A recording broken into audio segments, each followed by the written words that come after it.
আজ আমাদের চার্চ সাজানো হচ্ছে। এখানে চার্চের ভিতরটা ভালো করে দেখে নিন। এখনো পুরোভাবে সাজানো হয়নি। তাছাড়া আমার দাদা কাকা সবাই মিলে চার্চ সাজাচ্ছে। এখন ভিতরটা হয়ে গেছে, এবার বাইরের দিকটা একটু সাজাচ্ছে। এই দেখুন সাজানো হচ্ছে। এই যে আমি হাই, তো চলুন বাইরেটা দেখাতে কীভাবে সাজানো হয়েছে। দেখুন স্টেজ হচ্ছে,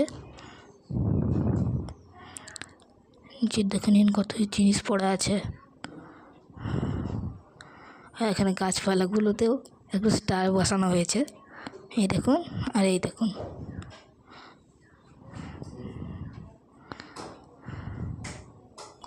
merry Christmas, happy new year, bye bye.